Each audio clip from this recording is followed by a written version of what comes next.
our slides and we start from the beginning. Do you see the slide? Yes, ma'am. Yes. Okay.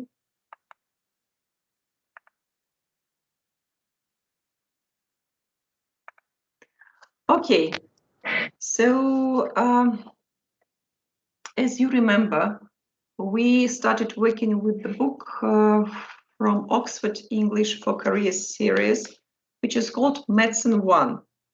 And we've just discussed some topics related to the parts of the body and dealing with the patients in the hospital. And today we'll refresh some details and we'll continue speaking about this. And so our topic will be presenting complaints.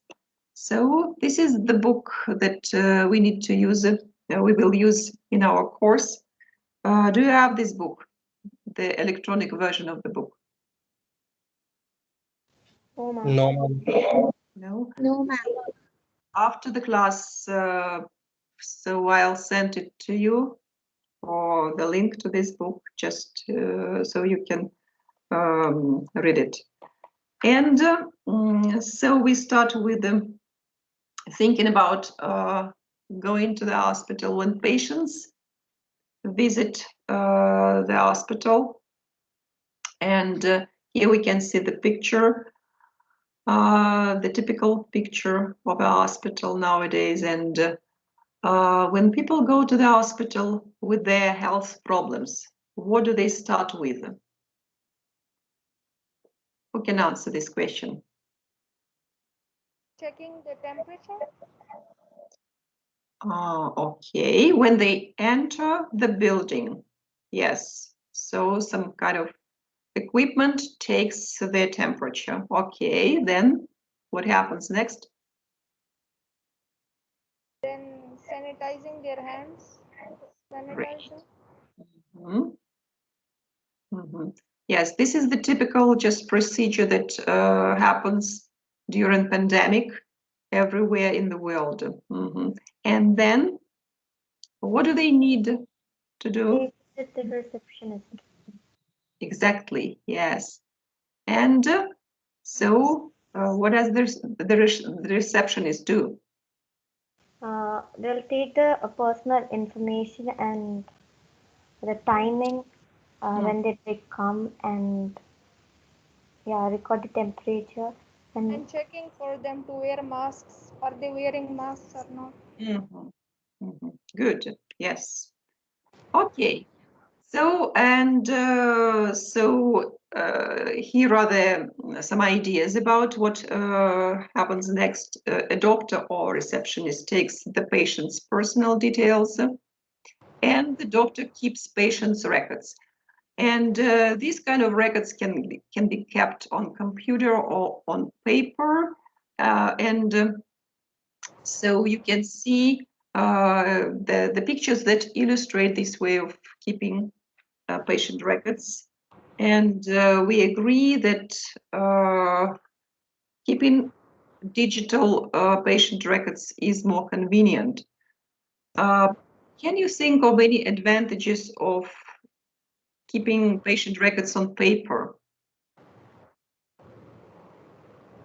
Who can speak about this? When it is more convenient to keep patient records on paper? If there is a problem in the computer. Okay, exactly. Or if the data has been removed. when the data is corrupted, then paper is used. Paper information is useful than computer. Okay. Any more ideas? If the patient wants his records or if there is a problem for inquiry, etc. So I think maybe that's why they have been stored in the paperwork. Yes. For example, some elderly people, when they have problems with the Using with equipment, with computers, it's more convenient for them to read from the paper, just to get this information. Okay, so let us move to the next slide. And here you have the information about the so-called presenting complaint, the PC, and this is the medical term which is mostly used in Europe and in Canada, and in America and the United States of America, they use chief complaint instead of this.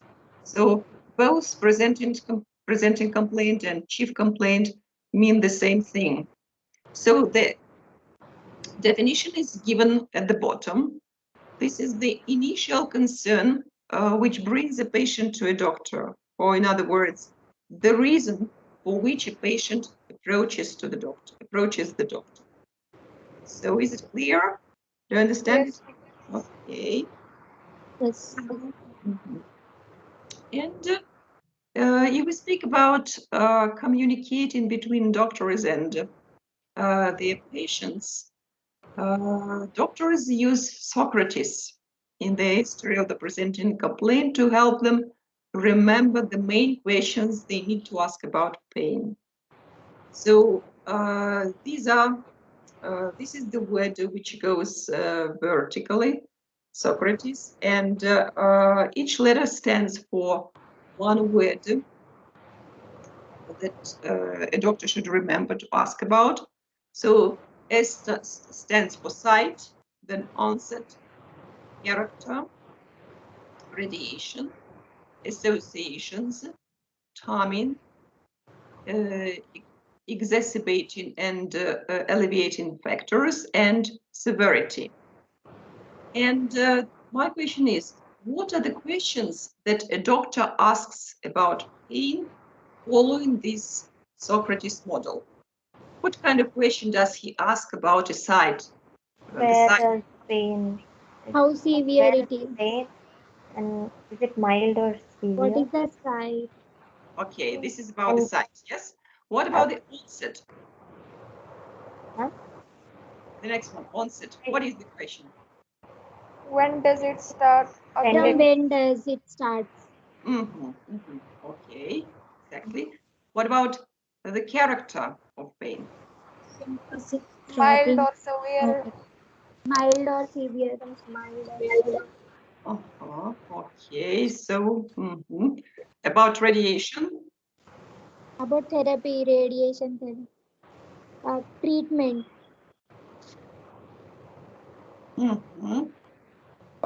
Treatment? Yes, ma'am. Radiation. Radiation about moving the pain to any other parts of the body, right? Yeah. And he asks, does it radiate? Does it move to any other parts? Okay. About associations. Is What this pain linked with any other parts of your body? Now, with any actions that you make, right? Yes. Movement. What about timing? When does it start? When did you? Yeah, you feel the pain. When was the time? About how long? Yes, have you Does it last? this pain? Exacerbating and alleviating factors. What is the question about this? What does it mean, ma'am? It means that something that makes the pain stronger or easier. Oh, okay. If he has any allergies. Yes. Does it? The question. Who can say the question? Like, does it get severe if you start working, or when you are resting? Is it fine when you are resting? Things like Exactly. Yes. Yes. Very good. And about severity.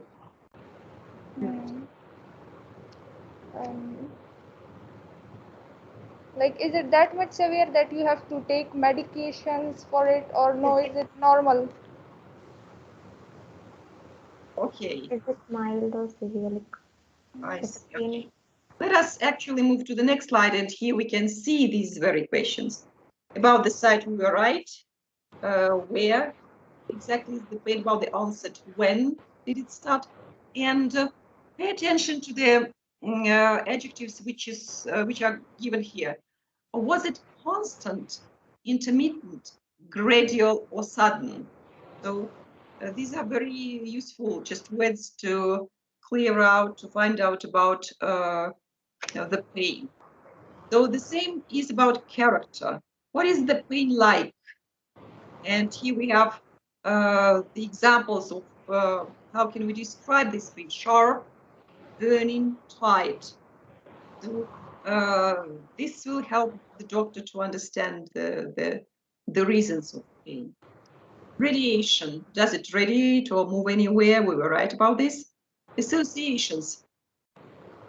Is there anything else associated with the pain? For example, sweating or vomiting? So what the pain goes together with. About timing. Does it follow any time pattern? How long did it last?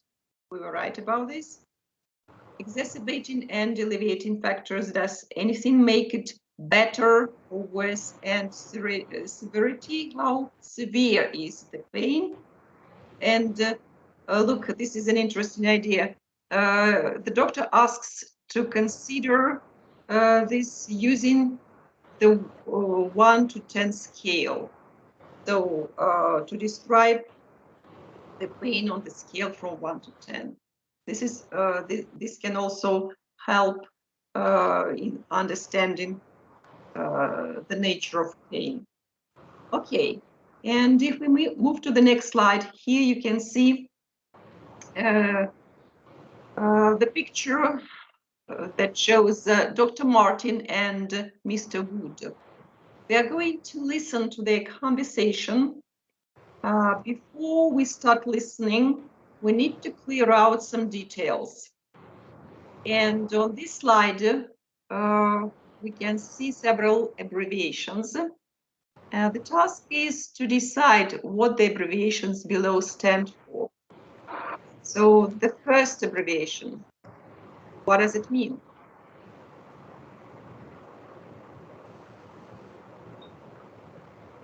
Do you have any ideas? Do you hear me? Yes, ma'am. Yes. They have to check the pulse. Pulse. This is Radial pulse artery. is Pulse count is 100 per minute. beats a minute. Yes. What about the second abbreviation? BP. Blood pressure. Blood pressure. Yes, this is blood 100 by pressure. 70 millimeters. per- Millimeters. Okay. Number 3, JBP not alleviated. What is not alleviated?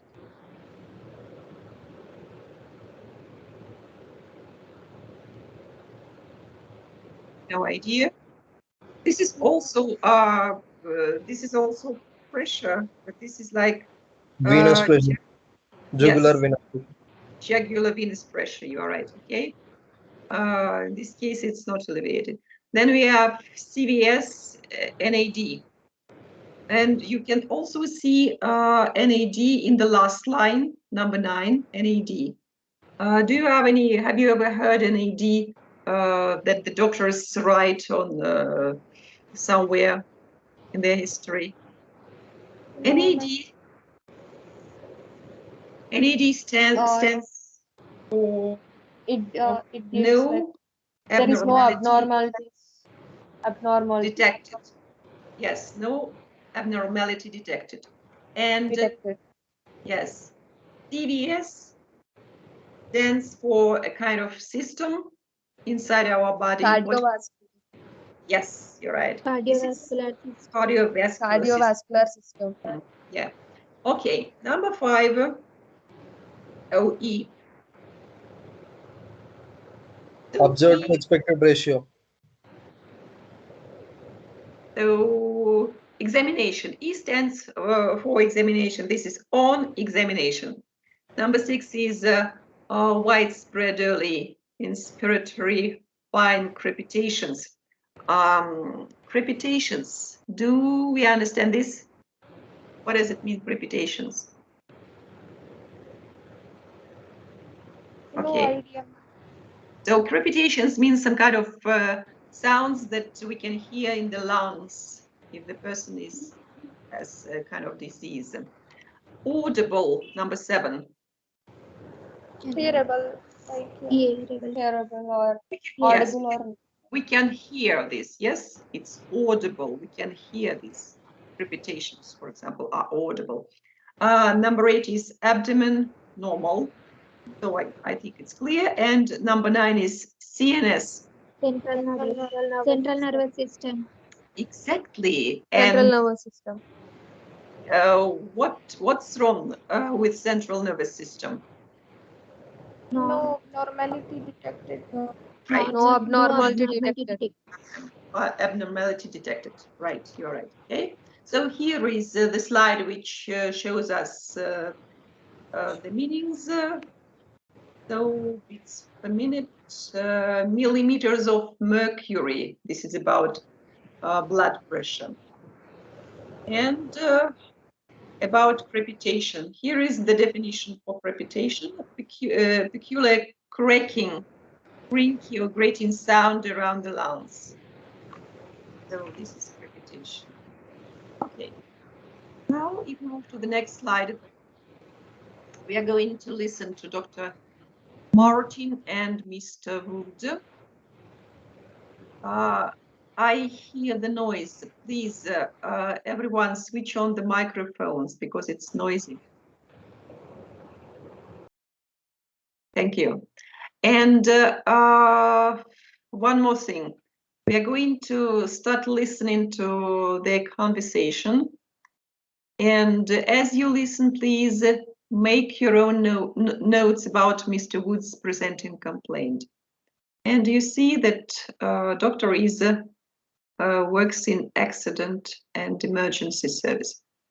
Well, and when I switch on the recording, please, Manish, you'll tell me if you can hear or not, okay? Okay, ma'am. Let's get started.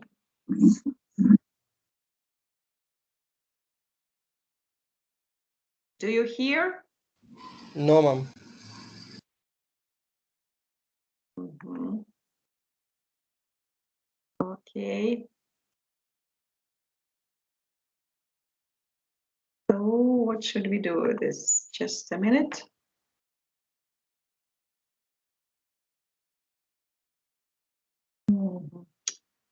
We should stop and start one more time. Okay. Here it is. Okay. Now let's try now. Okay. Dr. Martin, one of the doctors in A&E. What's brought you here today? Do you hear? Yes, ma'am. Okay. Yes, ma'am. Let's start with the beginning. Now. Listening 3. Good morning, Mr. Wood. I'm Dr. Martin, one of the doctors in A&E. What's brought you here today? I've got this chest pain. And you seem to be having some trouble catching your breath. Yes. Would you like me to give you some painkillers before we go on? Yes, please. Okay, we'll get some for you. And I'll be as brief as I can. Thank you, doctor. Can you show me exactly where the pain is? I've been getting it right here, in the center of my chest. Right, I see. And how long have you had it? For the past hour. The past hour. And is the pain constant?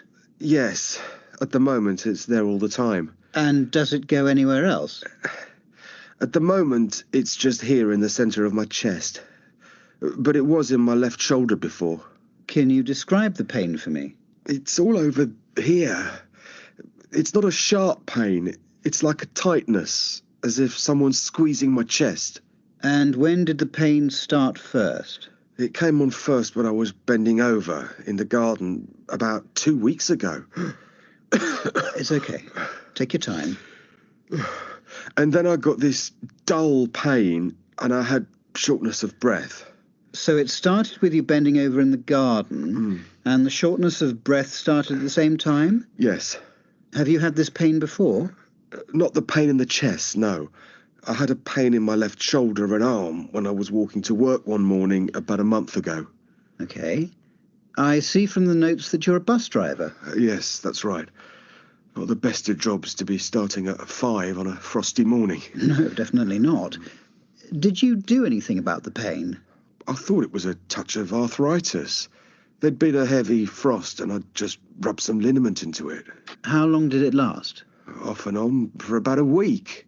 And then I didn't think any more of it. Okay. And have you felt sick at all? Yes. And have you been sick at all? No, I haven't brought anything up. Okay. I'd like to ask you some questions. Well, so this is the conversation.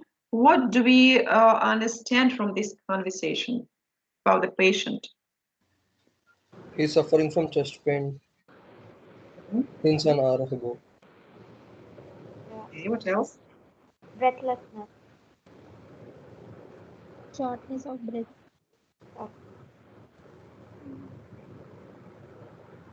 It What started about 1 month ago. Like he had a pain in his left shoulder 1 month ago, Mhm. and chest pain with shoulder pain started 1 week ago. Okay. When he is working in the garden. Yeah, then he was working in the garden, Mhm. and very And tight. Yes.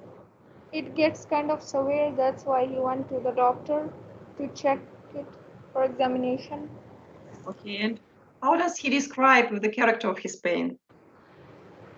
It was a He feels that it is like his chest sharp is getting pain squeezed. and tightness. Chest. It feels like somebody is Not a squeezing sharp chest. pain, but it's tightening of chest. Yes. If somebody is squeezing his chest, he says. Yes. Yes, ma'am. Okay. Apart from pain, what else? What kind of other problems does he have? Breathing problem. Breathing problem. Shortness He of felt breath. ill due to the pain. Breathing Breath. problem, Shortness of breath. shoulder pain. Mhm. Shortness of breath. Yes. Okay. Great. I see that you do understand it very, very, very, very well. Listening 3. And so there are more, some more questions about this conversation, about his job. What does Mr. Wood do? Bus driver. Bus driver. Driver. Yes. Bus driver. Yes, he has to get up very early in frosty morning. What is? Does Dr. Martin follow? Yes, yes, Yes, ma'am. yes. Yes. Yes. Yes. Yes, he just asks all the necessary questions of which this student is. What is the correct diagnosis for the shoulder pain? What do you think? Diagnosis connected with shoulder pain. Asking the severity and then suggesting him a few medicines, or if it's too severe, taking a X-ray or scanning of it, and then treating it. X-ray. You're speaking about treatment, right? Yes, ma'am. What about the diagnosis? What kind Like of? they have to check it with their hands, like on which part of the shoulder if there is a kind of a pain, so that they can know the location. Then they have to start working. Is it severe or less? And if you have done all these tests, can you predict the diagnosis for this? Maybe he's having a heart attack. Yes, possible. What else?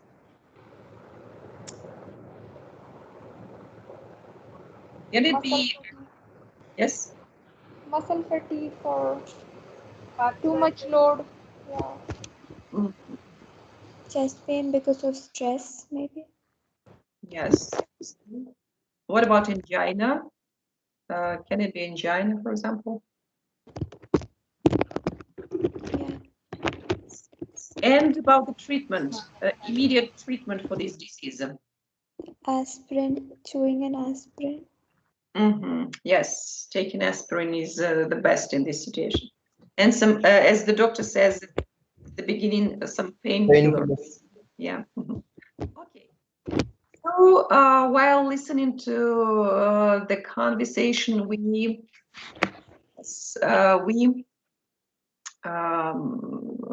see that the patient uses present tenses, and we should focus on grammar now. And so tenses in the presenting complaint, understanding the time patients are referring to when they speak is crucial to making a correct diagnosis. And so in their conversation, the present tenses were used: present simple, present continuous, present perfect, and the present perfect continuous tense. Do we understand the difference between these tenses? Who can explain the difference? Who would like to speak about this?